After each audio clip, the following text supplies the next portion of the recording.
తాపి ధర్మారావు సమాజాన్ని ప్రశ్నించిన రచయిత. ప్రతిదానికి ఏదో ఒక హేతువు ఉంటుందని నమ్మిన హేతువాది. దేవాలయాలపై బూతు బొమ్మలు ఎందుకు అన్న అంశంపై పరిశోధన చేసి మరీ ఓ రచన చేశారు. ఆ రోజుల్లోనే ఆ పుస్తకం సంచలనం సృష్టించింది. ఆస్తికులు కూడా ఆయన రచనలో వెలుగు చూసిన నిగూఢ సత్యాలను చదివారు, ఆనందించారు.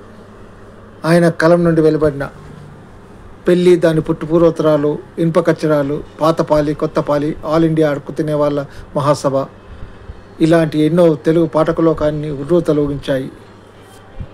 ఒక తరాన్ని, ఆ తర్వాత తరాన్ని కూడా ప్రభావితం చేసిన ప్రముఖ రచయిత తాపి ధర్మారావు. పత్రికా సంపాదకుడు, ప్రముఖ రచయిత, బహుముఖ ప్రజ్ఞాశాలి. ఆ విశేషాలు, వివరాలు మీకోసం. నమస్కారం. తెలుగు భాషా పండితుడు, హేతువాది, నాస్తికత్వంతో కూడినటువంటి ఒక ప్రజా శ్రేయోభిలాషి, గణిత అధ్యాపకుడిగా నుంచి సంపాదకుడుగా విశిష్టమైన కొత్త పోకడలతోటి తెలుగు పత్రికా రంగాన్ని ఒక కొత్త పుంతలు తొక్కించినటువంటి ఒక ఆధునిక భావజాల గుణశీలి అయినటువంటి అభ్యుదయ భావనల అధ్యక్షతే కాదు, ఆ మేటి మహాసభలకి, ఆంధ్ర సభలకి ఎంతో విశిష్టంగా అధ్యక్షత వహించినటువంటి ఒక విశిష్టుడు, జాతీయ భావనల సమదార్శనికుడు, అంతేకాదు బహుముఖ ప్రజ్ఞాశాలి, వ్యవహారిక భాషకి ఒక కొత్త పాళి అందించినటువంటి సాహిత్య వేగుచుక్క.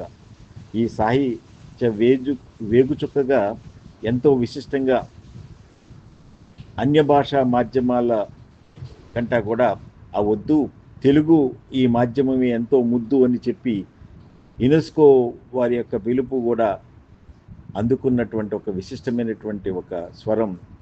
అది చెప్పాలంటే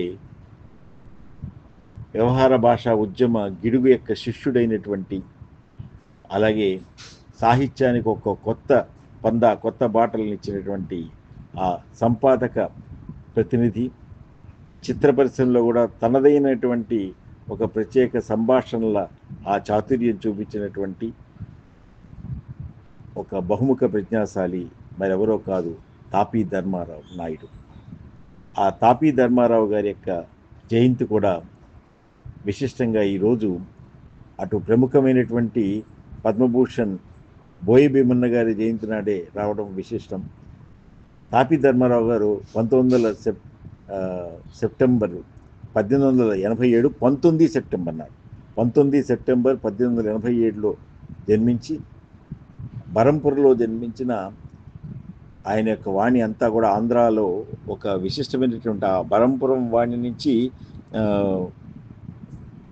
వినబోయి ఆంధ్రుడా అన్నట్టుగా ఒక తన స్వరాన్ని తొలి కవితగా వినిపించి, తొలి రచనగా వినిపించినటువంటి భాషా పండితుడు. చెప్పాలంటే సాహిత్యం వేగుచుక్కగా గ్రంథమాలను కూడా అందించిన వాడు. అక్కడి నుంచి అరసం ఈ ప్రథమ మహాసభల్లోనే కాదు, అభ్యుదయ భావనల యొక్క సాహిత్య అధ్యక్షత వహిస్తూనే ఇటు తెలుగులో చాలా విశిష్టమైనటువంటి కొత్త పుంతలైనటువంటి రచనలతోటి ఆ కొత్త పాళీని, ఆ వ్యవహారిక భాషను, అలాగే పెళ్ళి, దాని పుట్టుపూర్వోత్తరాలు, ఆ పెళ్ళి దాని పుట్టుపూర్వోత్తరాలు ఒక సంచలనమనే చెప్పచ్చు. అలాగే దేవాలయం మీద బూతు బొమ్మలని ప్రశ్నించినటువంటి ఒక హేతువాదము కనిపిస్తుంది.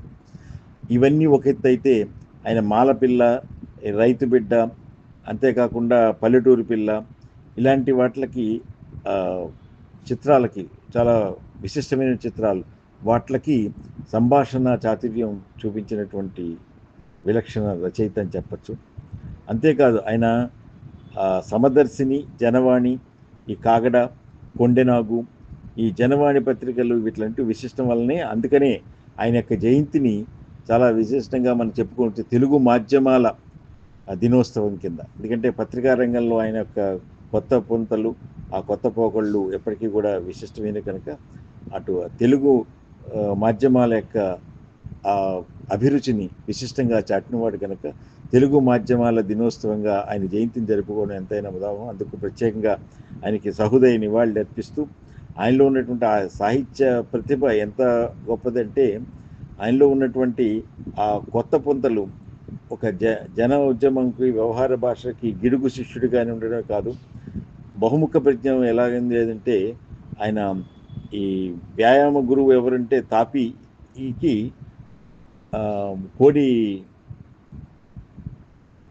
కోటివారి శిష్యుల్లో వ్యాయామం నేర్చుకుంటే మ్యాజిక్ కూడా నేర్చుకుని, మ్యాజిక్ కూడా ప్రదర్శనలో కూడా బహు చాతుర్యం చూపించినటువంటి వాడు. ముఖ్యంగా తెలుగు పత్రికా రంగానికి ఒక కొత్త పందాన్ని అందించిన వాడు కనుక, అలాగే వ్యవహారిక భాషకి కొత్త పాళీగా నిలిచిన వాడు కనుక, ఆయన ఎప్పుడు కూడా జాతీయ భావనల సమదర్శకునుడిగా ఉంటూ జనహోరు, కాగడ ఈ పత్రికలలో కూడా ఒక సమకాలీన రాజకీయానికి ఒక అద్దం పట్టినటువంటి ఒక విశిష్టమైనటువంటి అభ్యుదయ భావన ఆయనలో ఉండడం ఒక లెక్కగానే ఉండేది. ఎందుకంటే గణిత అధ్యాపకుడు కూడా కనుక. అటువంటి విశిష్టమైనటువంటి రచయిత తాపీ ధర్మారావు గారికి సహృదయ నివాళులు అర్పిస్తూ భవదీయుడు డాక్టర్ వేదు శ్రీరామ్ శర్మ, శిరీష.